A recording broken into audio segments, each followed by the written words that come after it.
Bonsoir et bienvenue en ce lundi 3 mai 2021. Nous en sommes arrivés ce soir à la méditation numéro 409 et plus particulièrement à la méditation numéro 123 dans le livre de l'Apocalypse que nous méditons depuis le 1er janvier de cette année. Avant de poursuivre, dans notre méditation du jour, prions.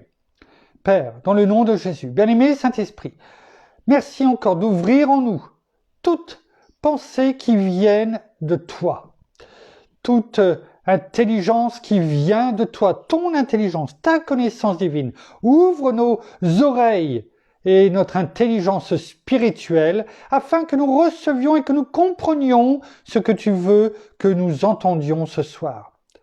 Ce n'est peut-être pas facile, mais le but, c'est que nous avancions, que nous comprenions que dans l'histoire, comme tu le dis, dans l'Ecclésiaste, il n'y a rien de nouveau sous le soleil. Ce qui a été, se répétera, et ainsi de suite. C'est pourquoi il est bon, de connaître l'environnement dans lequel nous vivons, tout comme nous l'avions dit, dans la première méditation sur ton message pour l'Église, que tu as donné pour l'Église de Sardes. Alors, merci une fois de plus, de nous amener, de nous conduire, de nous guider dans tout ce que nous devons recevoir afin que nous soyons vigilants, comme tu nous le demandes. À toi toute la gloire, Père, dans le nom de Jésus. Merci, bien-aimé Saint-Esprit. Amen. Donc, comme nous venons de le dire, oui, nous sommes toujours dans ce message, le 5e message de notre Seigneur à l'église de Sardes, et nous en sommes tout de suite, toujours au début de ce 2e verset, tout au début, lorsqu'il nous dit, verset 2, chapitre 3, « Sois vigilant ». Mais pas que vigilant. Il nous demande d'être vigilant à tout ce qu'il nous dit et tout ce que nous apprenons depuis quelques méditations. Pourquoi ? Pour nous, certes, mais également et surtout dans ce qu'il nous dit ensuite. Et affermi, c'est-à-dire qu'il y a une conséquence de tout ce que nous entendons, tout ce que nous recevons, c'est pour nous, afin d'être vigilants, mais également pour affermir le reste. C'est-à-dire, tous ceux qui sont enfants de Dieu, ou qui ne le sont peut-être pas encore, mais en tout cas ici, on parle bien sûr des enfants de Dieu, mais qui sont malades finalement. Parce que il est écrit qui allait mourir, parce que, ils n'ont pas forcément toute la connaissance, ils n'ont pas forcément tout entendu, et ils se laissent, un peu comme l'apôtre Jacques le dit, aller au gré du vent dans cette barque qui les amène dans les tempêtes, dans les flots, mais en tout cas, plus du tout dans la bonne direction. Et c'est cela. Apprenez, soyez vigilants, recevez tout ce que je vous ai dit, et à partir de là, affermis le reste qui allait mourir, car je n'ai pas trouvé ces œuvres parfaites devant mon Dieu. Car le risque, si nous ne faisons pas, si nous n'écoutons pas ce début de ce 2e verset, nous risquons, comme le Seigneur nous le dit, qu'il ne trouve pas en nous, des œuvres parfaites pour rendre gloire, pour glorifier notre Père. C'est cela, en résumé. Alors nous continuons, ce que nous avons commencé hier, c'est-à-dire à mieux connaître comment fonctionnent les jésuites qui sont le bras armé du pape, mais nous avons pu voir également que si le pape ne va pas dans la bonne direction, il peut aussi avoir de fâcheuses conséquences pour lui. Nous avons pu voir également au travers de l'histoire, et nous nous étions arrêtés là, comment Adolf Hitler, s'est appuyé, et même, je dirais, il l'a dit lui-même, copié, dupliqué, calqué, l'organisation de l'Église romaine et, des jésuites, de la compagnie de Jésus, pour mettre en place son parti et également les SS. Et nous étions arrivés au fait numéro 4, fait numéro 4, concernant ce que l'on doit savoir sur ce que font les jésuites, ce qu'ont fait les jésuites, afin que nous comprenions bien l'environnement qui nous environne, parce que, oui, nous sommes du monde, mais nous ne sommes pas de ce monde. Et l'Église romaine, l'Église catholique, représente une partie non négligeable des croyants. Hein? Mais nous sommes appelés à être chrétiens, mais avant tout disciples. Et nous sommes appelés non pas à détester nos amis catholiques, mais en sachant tout ce que nous disons, eh bien, à pouvoir leur apporter la lumière. Cette lumière que notre Seigneur nous dit que nous devons être, la lumière du monde, le sel de la terre. Nous devons apporter la lumière, nous devons leur apporter le goût, c'est ce sel qui préserve, qui garde les aliments en temps normal. Eh bien, nous devons être ce sel qui préserve les personnes à qui nous parlons en faisant notre part et en laissant notre bien-aimé Saint-Esprit faire le reste, en les touchant leur cœur pour les amener à notre Seigneur afin qu'ils comprennent qu'ils soient illuminés de l'amour, de la justice, de la grâce de notre Seigneur et de notre Père afin qu'eux-mêmes, eh bien, puissent voir comment ils étaient aveugles jusque-là, sans que nous ayons à les juger ou quoi que ce soit, parce que nous ne valions pas mieux qu'eux, ne l'oublions pas. Et nous étions comme eux dans les ténèbres. Le fait numéro 4, dans ce que nous poursuivons, eh bien, sur les jésuites, eh bien, il faut savoir qu'au cours des 400 dernières années, les jésuites ont réussi à établir le plus grand réseau mondial d'écoles et d'universités. On l'avait déjà dit hier, ils ont compris parce que l'ennemi est malin. Et ils savaient très bien qu'à une époque où il n'y avait rien, pas d'éducation, etc., eh bien que la connaissance et le savoir étaient importants. La preuve, la parole nous le dit elle-même. Mon peuple meurt faute de connaissance. Et finalement, l'ennemi a toujours dupliqué ce que dit notre Seigneur, notre Père, la parole. Et en se basant sur les mêmes choses, eh bien, ils ont apporté, oui, au travers de ce réseau mondial d'écoles et d'universités, le savoir, la connaissance, mais leur savoir et leur connaissance. Et tout comme, comment dirais-je, eh bien, dans le jardin d'Éden, eh bien, il y a une partie de vrai, mais il y a aussi beaucoup de mensonges. Le but de cela, c'est d'avoir les personnes sous la main et, à force, eh bien, comment dirais-je, au travers de ces écoles et de ces universités, eh bien d'alimenter leur savoir afin que les étudiants eh bien, finissent par, comment dirais-je, être formatés et trouvent normal finalement et ce qu'ils ont appris, ce qui leur a été inculqué, alors que et lorsqu'ils entendront eh bien d'autres choses qui sont contraires eh bien à ce qu'ils ont appris, eh bien ils se disent oui, mais vous êtes des hérétiques parce que ce que vous dites, eh bien ce n'est pas conforme à la Sainte Église romaine. Voilà en fait leur tour de force au travers le monde. Et ces écoles et universités de premier plan ont produit de nombreux anciens élèves bien connus. Ainsi, les jésuites ont pu façonner et modeler la pensée de nombreux leaders mondiaux célèbres et produire des générations de leaders, aussi bien politiques et religieux, favorables à qui ? Bien entendu, à l'Église catholique romaine et à son programme finalement doctrinal. Et si vous allez lire, le livre de Charles Chiniquy, vous apercevrez que ce que l'on vient de dire là, c'est exactement, ce que nous voyons dans la première partie de sa biographie, et exactement. Le célèbre prédicateur britannique Charles Spurgeon a un jour mis en garde contre les ministres d'église qui sortent de ces universités. Il a dit « Ils retiennent une partie de l'évangile ». C'est ce que je vous disais il y a quelques instants.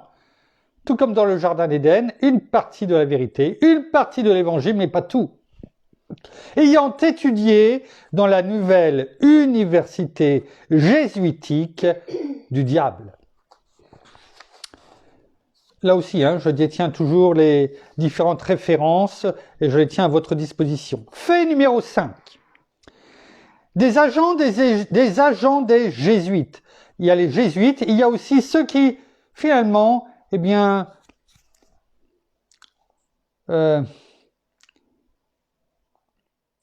qu'ils mettent comme un peu des pions, eh bien les jésuites ont la main mise sur d'autres personnes.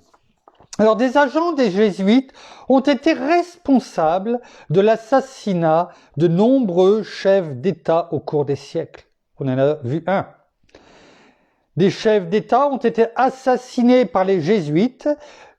Quand, à quel moment? On a pu déjà le voir, lorsqu'ils ont tenté de supprimer l'influence et l'ingérence des jésuites dans leurs affaires nationales. On l'a vu, ils ont été expulsés de nombreux pays. Mais à chaque fois qu'ils en ont eu l'occasion, eh bien, ils ont essayé, avant toute chose, eh bien, de retourner toute chose en leur faveur, en faisant assassiner ou en assassinant, eh bien, ceux qui n'étaient pas d'accord avec eux et qui leur faisaient savoir une fin de non-recevoir. Parmi les chefs d'État dont on sait qu'ils ont été assassinés par les jésuites. Là, on ne parle que de ceux que l'on sait. Une petite liste.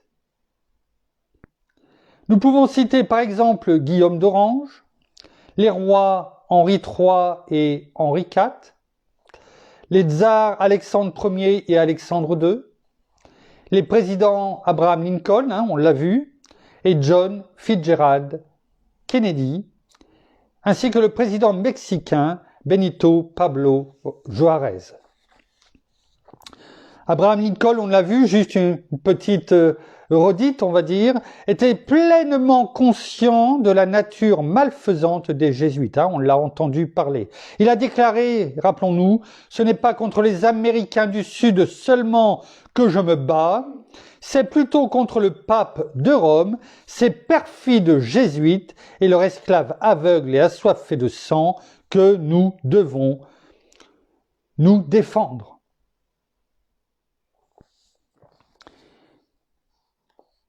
Il semblerait que les jésuites aient eu à l'esprit, dès le début de la guerre, celle de la guerre civile américaine, la guerre de sécession qui a été de 1861 à 1865, de trouver une occasion de faire décoller, et dans ce sens décoller, c'est-à-dire d'assassiner Abraham Lincoln. Et on l'a vu comment ça s'est passé. La politique favorite des jésuites est celle de l'assassinat. Cette source vient du général de brigade de l'armée américaine Thomas Harris. Il est digne de foi que le pape a le droit de déposer, on a bien compris ce que voulait dire déposer, les rois hérétiques et rebelles, les monarques, ainsi déposés par le pape, sont convertis en quoi? En tyrans notoires. C'est exactement ce que nous avons lu pour Abraham Lincoln. Par un courrier en soutenant le Sud, eh bien, cela a mis au rang de tyran notoire finalement Abraham Lincoln. Exactement comme, pour ceux qui n'ont pas entendu, je vous renvoie sur les méditations précédentes, eh bien c'est exactement ce qui s'est passé. Afin de faire quoi?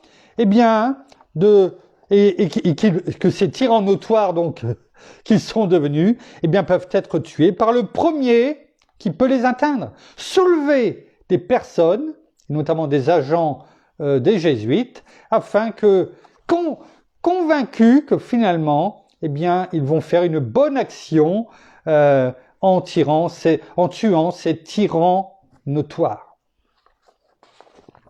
Si la cause publique ne peut se défendre par la mort d'un tyran, il est donc devenu légitime que le premier arrivé l'assassine. C'est ce qui est dit. Là, c'est dit, par dans le livre du jésuite Suarez. Je tiens les références.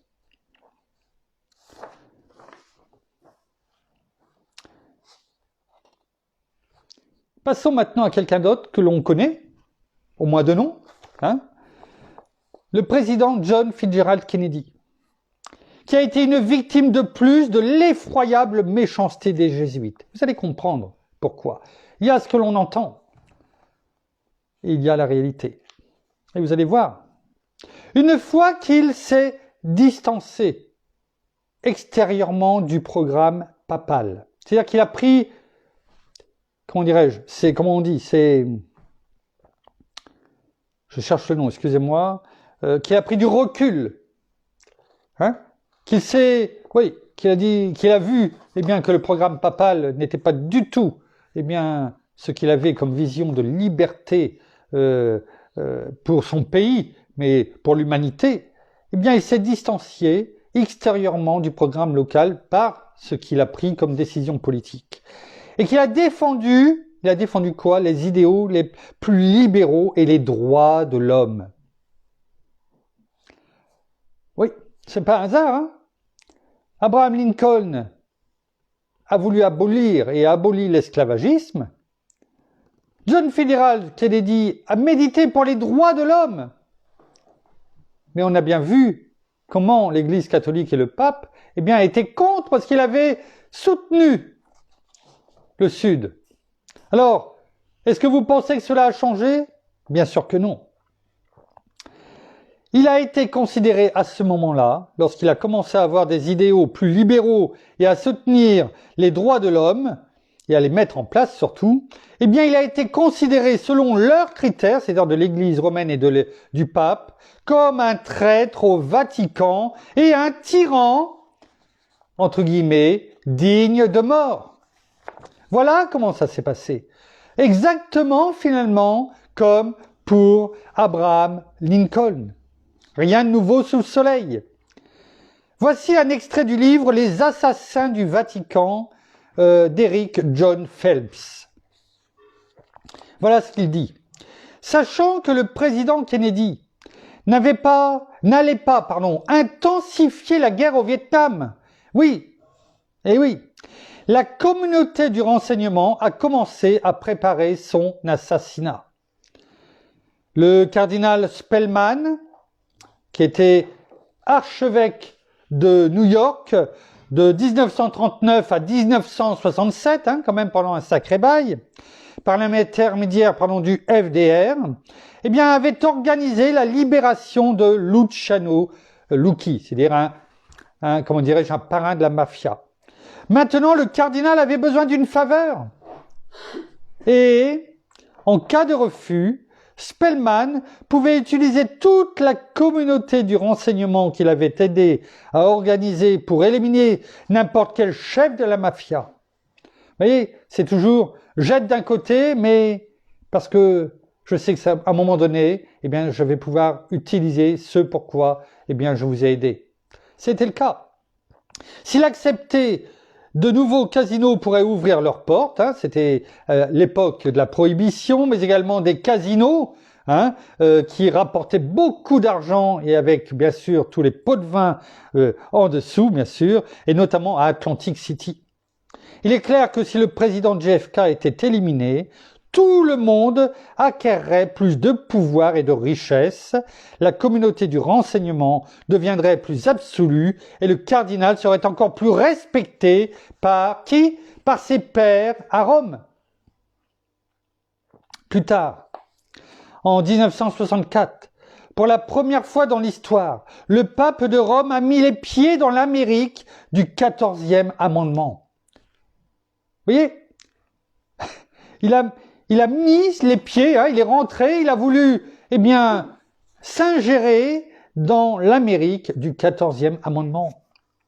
Le cardinal Spellman avait obtenu de bons résultats, on sait aux yeux de qui, et fut récompensé par la visite de son maître, son collègue de guerre froide et manipulateur de l'ascension au Vatican, le cardinal Montini, qui, comme de par hasard, était maintenant devenu le pape Paul VI. Il y a pourtant une autre raison à l'élimination du président John Fitzgerald Kennedy, que l'on n'a peut-être pas forcément entendu. Il voulait armer Israël. Loftus a écrit en septembre 1962 Kennedy a décidé de fournir à Israël des missiles défensifs sol-air capables d'arrêter les avions, mais pas les missiles offensifs égyptiens. C'était la première vente d'armes par le gouvernement américain à Israël. Kennedy a promis, écoutez bien, Kennedy a promis aux Israéliens que dès la fin des élections de 1964, il briserait la CIA en 1000 morceaux et la disperserait au vent. Ce sont les mots de John Fitzgerald Kennedy parce qu'il savait que la CIA, trafiquait, était au bottes, sans jeu de mots avec les SS, d'une puissance, et vous savez laquelle, hein, et que tout était organisé avec tout ce beau petit monde. Et il l'avait compris. Et il a dit, avant la fin des élections de 1964, je briserai donc la CIA en 1000 morceaux, il la disperserai au vent. Et là encore, comme de par hasard, après l'assassinat de Kennedy, en novembre 1963, juste un petit peu avant la fin, les Israéliens ont perdu le meilleur ami qu'ils avaient à la Maison Blanche depuis le départ de Truman. Ouais. Vous voyez bien qu'il n'y a pas de hasard. Tout se retrouve à un moment donné, comme la parole le dit, il n'y a rien de caché. Tout sera mis à la lumière et jugé par celui qui vient, notre Seigneur Jésus. Et pourquoi les jésuites du Vatican ne voulaient-ils pas de vente d'armes à Israël à ce moment-là? C'est une question toute légitime qu'on peut se poser. Pourquoi le président Johnson, contrôlé par les jésuites, donc qui a pris bien sûr la relève, a-t-il tourné à ce moment-là le dos alors que l'armée égyptienne montait dans le désert du Sinaï pour préparer son assaut sur Israël en 1967? Il ne faut pas oublier que finalement, s'il y avait eu tout ce qu'il devait être mis en place par John Fitzgerald Kennedy envers Israël,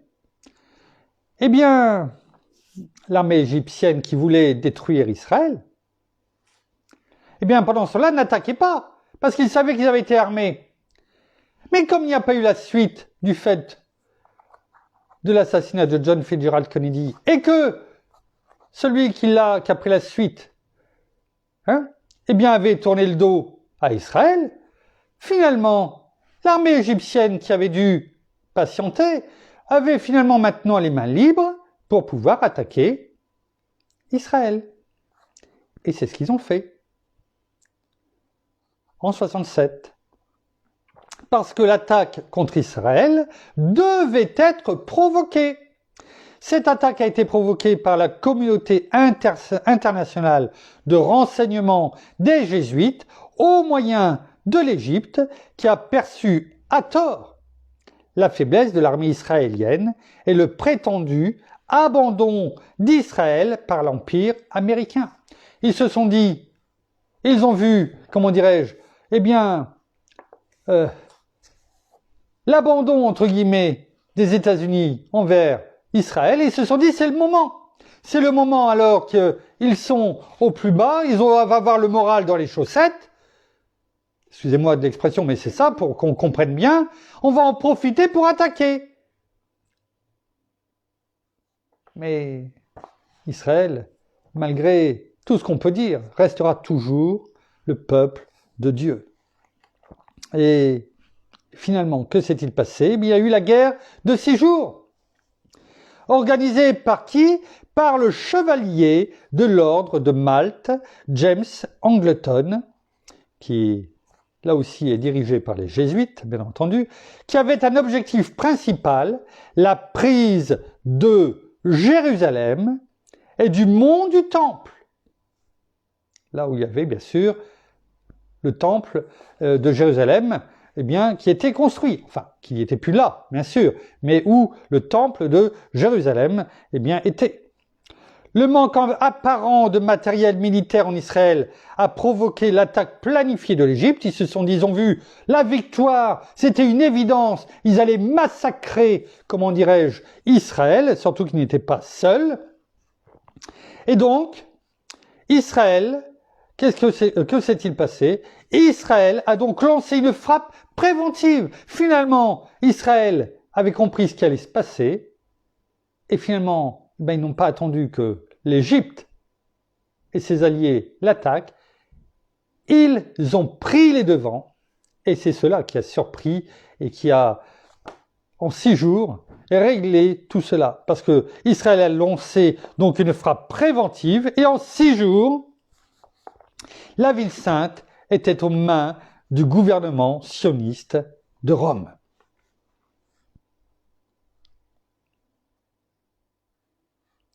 Si Kennedy avait armé Israël, les Égyptiens n'auraient jamais eu l'audace de manœuvrer pour la guerre. Jamais. Parce qu'ils auraient su qu'ils étaient armés et ils auraient su que les États-Unis, eh bien, étaient avec Israël. Sans guerre provoquée, il n'y aurait pas eu d'attaque israélienne. Sans attaque israélienne, Jérusalem n'aurait jamais été prise par les sionistes, contrôlée par le Mossad des Jésuites. Avec Jérusalem aux mains des Arabes, les sionistes n'auraient jamais pu reconstruire le temple de Salomon, sans le savoir, bien sûr, pour le pape infaillible des Jésuites.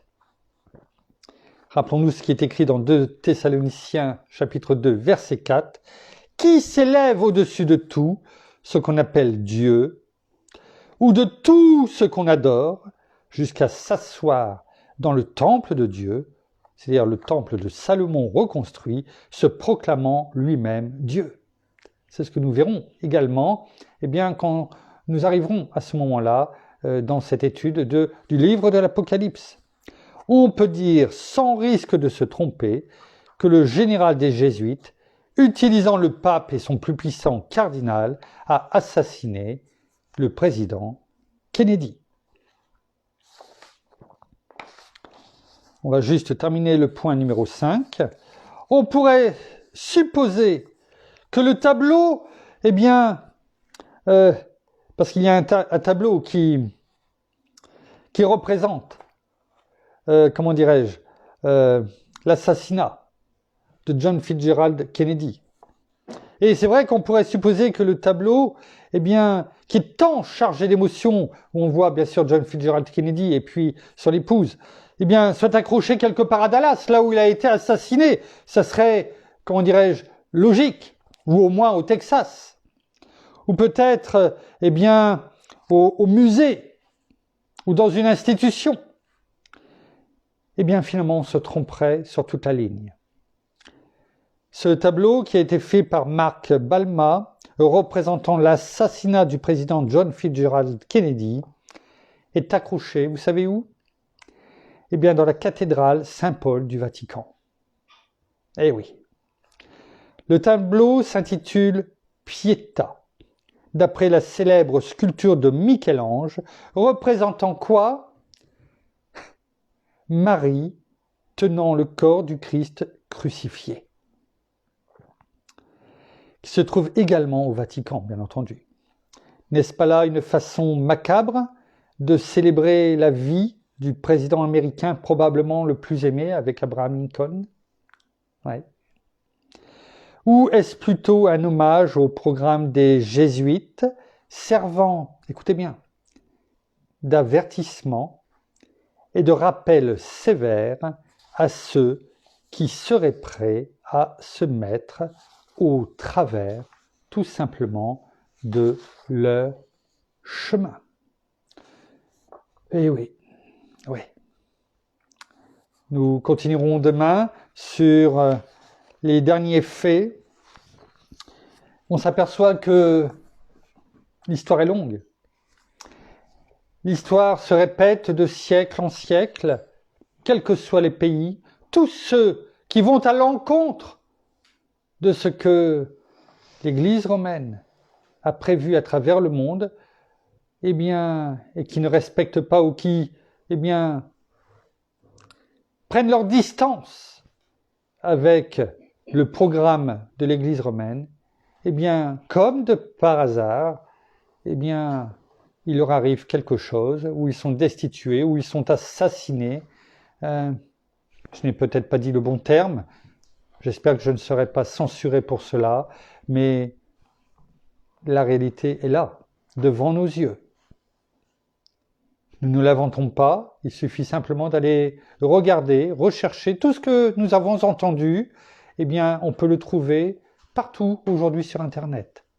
Il suffit simplement d'aller chercher, ou demandez-moi, eh bien, le PDF et je vous l'enverrai. Avec tous les liens, il n'y aura plus qu'à cliquer dessus et à les lire.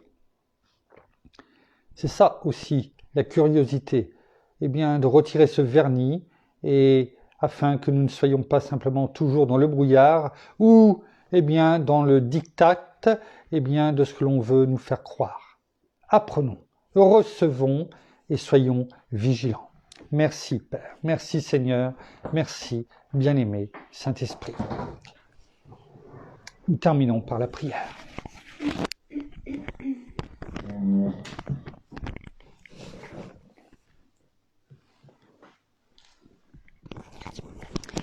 Non, Seigneur, merci encore et bien ce soir pour encore ta parole. Merci parce que chaque soir, eh bien, tu nous enseignes tout ce qui était avant nous, mais tu nous enseignes également et tu nous montres la vérité sur toutes ces zones d'ombre, sur tout ce qui était ténèbres.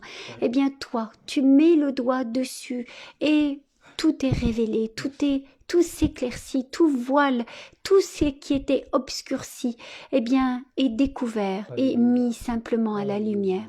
Alors, merci d'ouvrir nos yeux, d'ouvrir, oui, vraiment nos yeux, d'enlever tout voile, d'enlever tout mensonge, afin que nous puissions, nous aussi, eh bien, tout simplement connaître la vérité et tout simplement connaître ce que tu veux ce que tu veux nous révéler, non seulement à travers la parole, même si pour certains d'entre nous, eh bien, cela n'est pas toujours facile de comprendre, mais il est vrai qu'avec des images, il est vrai combien de fois, toi, Seigneur, eh bien, tu t'es adressé aux apôtres et au peuple simplement avec les paraboles pour que nous puissions comprendre les choses simplement par les images.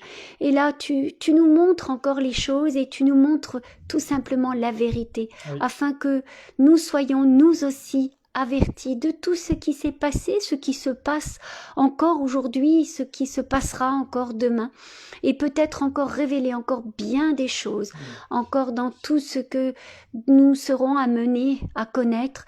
Alors merci encore bien de nous donner cet esprit vraiment de révélation et ce discernement, afin vraiment de pouvoir être à même de pouvoir nous aussi connaître la vérité, et non pas de nous forger vis-à-vis de voir vis-à-vis des uns et des autres, mais de voir ce que toi tu veux nous révéler. Alors merci encore pour tout ce que tu fais pour nous, merci encore pour cet enseignement, et merci encore pour toutes ces paroles, merci encore pour ta parole que tu nous donnes jour après jour, merci encore pour ta bienveillance et ta bonté, ton amour, parce que tu donnes ton amour bien sûr à tes enfants, mais aussi à toutes ces personnes qui au jour d'aujourd'hui ne te connaissent pas, toutes tes créatures, et que tu veux qu'ils te connaissent et qu'ils t'acceptent dans leur cœur comme Sauveur et Seigneur, mais tout simplement qu'ils connaissent la vérité, que eux aussi peuvent avoir accès à la vérité, tout simplement, pas cette vérité, mais la vérité, tout simplement. Alors merci de toutes choses, et soyez tous encore bénis dans le nom de Jésus. Amen. Amen. Merci pour ces mots. Merci. Merci. Merci, Madame Saint-Esprit, d'avoir guidé toutes choses. Merci. Voilà, ainsi s'achève la méditation de ce soir. Comme mon épouse l'a dit, c'est vrai que ce n'est peut-être pas toujours facile. Ce n'est pas un exercice que nous avons l'habitude de faire, moi compris. Mais comme mon épouse vient de le dire, eh bien, c'est important que nous sachions que toute cette zone d'ombre, tout comme, et j'ai bien aimé, merci bien aimé Saint-Esprit de l'avoir mis à cœur à mon épouse, eh bien, tout comme toi, Seigneur, eh bien, tu venais parler par tes paraboles qui n'étaient pas compréhensibles par la multitude. Parce que même les apôtres, eh bien, demandaient des explications derrière. Alors oui, merci. Peut-être que tout n'est pas forcément compréhensible à première vue, mais nous comprenons les grandes lignes. Et tu viens après nous montrer, en réécoutant peut-être, eh bien, la compréhension. Car toi, bien-aimé Saint-Esprit, c'est ce que tu veux, que nous comprenions afin d'être vigilants et que nous puissions justement, eh bien, toucher d'autres personnes. Merci pour ces prières et ces mots. Nous saluons nos amis au Québec, au Canada et en France, en francophonie. Je mets un peu dans le désordre aujourd'hui. À Paris, autour de chez nous, nous vous bénissons toutes et tous de toutes les bénédictions spirituelles dans les lieux célestes en Christ. Nous vous souhaitons à toutes et à tous une bonne fin de journée pour nos amis au Canada et au Québec, parce qu'il est beaucoup plus tôt que par chez nous, avec 6 heures de moins. On a pour les autres, eh bien, une bonne soirée, un bon appétit pour ceux qui vont passer à table. En tout cas, à toutes et à tous, une excellente nuit de repos dans la paix de notre Seigneur. Et nous vous donnons rendez-vous, eh bien, demain, au même endroit, à la même heure, 18h30 environ. Et en attendant, portez-vous bien. À demain. Au revoir.